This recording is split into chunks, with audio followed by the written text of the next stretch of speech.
बल्कि इस विधानसभा क्षेत्र की सबसे प्रत्याशी भी हैं और जो सूचनाएं मिल रही हैं, ये जानकारी हो गई है कि इस बार प्रतापगढ़ में सबसे ज्यादा वोटों से जीतने वाली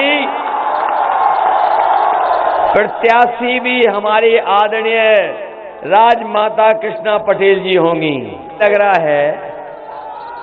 मुझे लग रहा है ये प्रतापगढ़ के लोग बहुत समझदार हैं और इसलिए समझदार हैं कि मंत्री वाली कुर्सियां बहुत खाली हैं खाली के नहीं हैं। एक तो बेचारे जैसे नौजवान इंतजार करते रहे नौकरी रोजगार का, वो भी इंतजार करते रहे मंत्री का। समझ गए होंगे, जहां पर कुंडी लगना तय हो गया है, इस बार कुंडा के लोग ने भी मन बना लिया कि कुंडी लगा देंगे। किसी ने मंत्री नहीं बनाया। बताओ वो सीट खाली है, मंत्री वाली है कि नहीं है? और एक भाग गए, चले गए, वो सीट खाली है कि नहीं है? ये है पता कि नहीं पता है? तो आदरणीय राजमाता जी के लिए तो कहना नहीं, वो तो बननी है मंत्री, मान लो। अगर मोती सिंह जो मंत्री थे उनका मुकाबला मंत्री करेगा।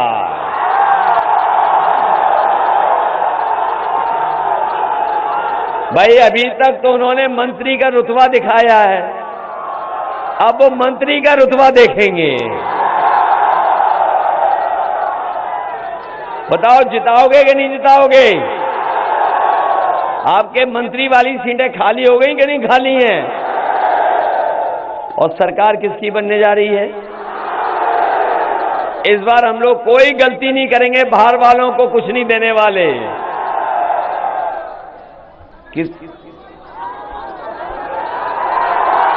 बताओ कुंडी वहां लगाओगे?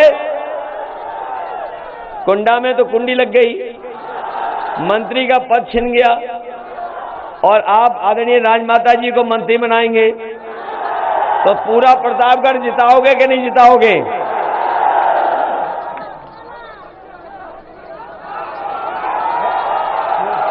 वो हम पे छोड़ो, वो हम पे छोड़ो। और इधर हमारे डॉक्टर आर.के. वर्मा जी भी चुनाव लड़ रहे हैं, उनकी मदद करोगे कि नहीं करोगे? याद रखना, ये असली पिछड़ों की पार्टी है, ये असली पिछड़ों का गठबंधन है, वो नकली गठबंधन है। और नकली गठबंधन इसलिए है कि वो जाति जनगणना नहीं कराना चाहते, हम लोग जाति जनगणना कराना चाहते हैं। हम लोग सबको जोड़ना चाहते हैं और सबको जोड़ करके सबको स्थान और सबको सम्मान देने का काम समाजवादी लोग करेंगे और सब दिखाए।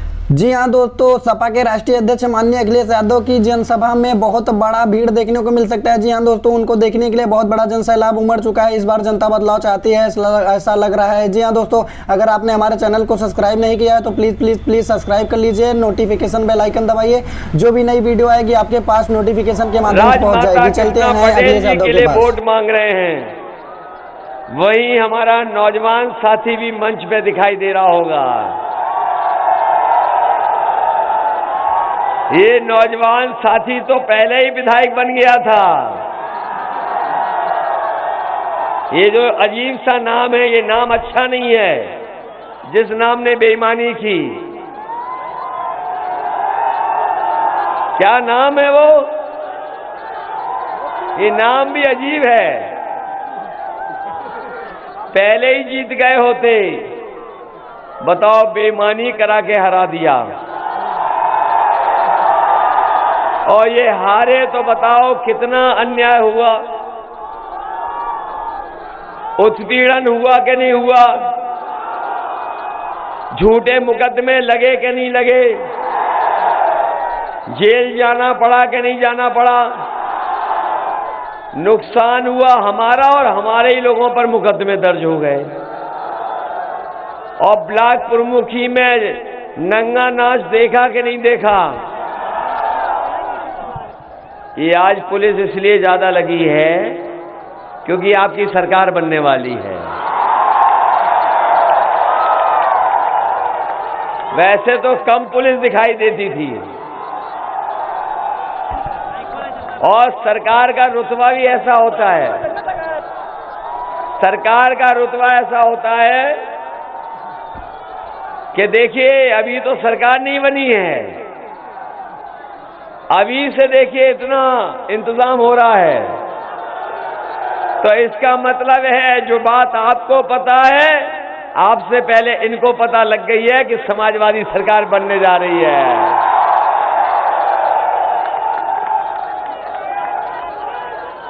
पहले दूसरे चरण में ही समाजवादी गठबंधन को शतक मार दिया और जो कल वोट पड़ा है और जिसमें हमने वोट डाला तीसरा चरण, दूसरा शतक भी लग गया है। तभी आपने देखा होगा उनके चेहरे डाउन हो गए, थोड़े चेहरे पे 12 बज गए। बज गए कि नहीं बज गए उनके चेहरे पर? और जब से जनता ने खड़ी कर दी है उनकी खटिया, तब से उनके जो स्टेटमेंट आ रहे वो समय घटिया। बताओ खटिया खड़ी हो गई कि नहीं हो गई? और कुछ लोगों ने तो अपना बोरी बिस्तरा भी बांध लिया है और हवाई जहाज की टिकट भी बुक कर ली 11 तारीख की गोरखपुर जाने की।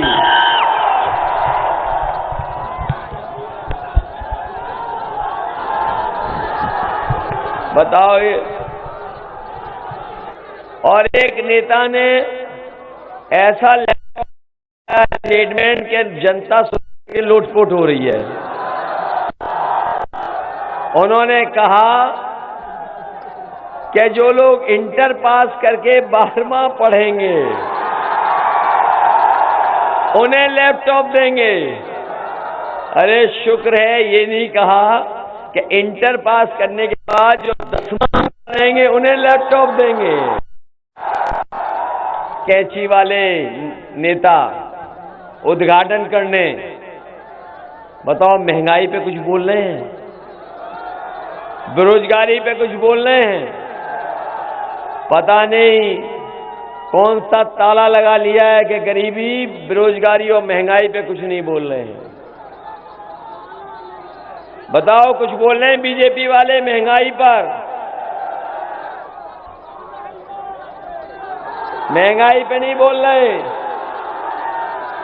और हमारे बाबा मुख्यमंत्री तो एक कदम आगे हैं, उन्होंने कहा कि हम गर्मी निकाल देंगे।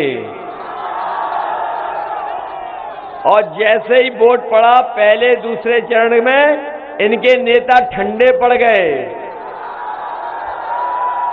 और तीसरे का वोट देख करके और चौथे चरण का वोट देख करके इनके नेता सुन्न पड़ गए हैं। वो कह रहे हैं कि हम 12 बजे सो के उठते हैं। और जब से उन्होंने 12 बजे उठने की बात कही है, क्योंकि वो हमारे पड़ोसी हैं, तो हमने भी उन पर नजर रखना शुरू कर दिया है। अब जब कभी मैं उधर शाम को देखता हूं तो धुआं उड़ता हुआ नजर आता है। और अभी 2 दिन पहले कुछ पुताई वाले जा रहे थे उधर, मैंने उनसे रोक करके पूछा कि भाई कहां जा रहे हो आप? तो बोले कि मुख्यमंत्री आवास में जा रहे हैं, धुएं के जो काले धब्बे उनको पोंछने जा रहे हैं। बताओ वहां तो काले धब्बे मिटाने की पुताई हो रही है और बाबा मुख्यमंत्री ने 11 तारीख की अपनी गोरखपुर से लखनऊ की टिकट भी बुक कर ली है। इसलिए समझ गए चुनाव में क्या हो रहा है। हो गया चुनाव या नहीं? मन बनाया नहीं बनाया? सबने मन बना लिया अपना? सब तैयार हो कि नहीं हो? इसलिए समाजवादी पार्टी और अपना दल कमराबादी ने समझौता किया है और तय ये किया है कि समाजवादी सरकार आएगी तो बीएड टेट वालों को समायोजित करने का काम समाजवादी सरकार में होगा।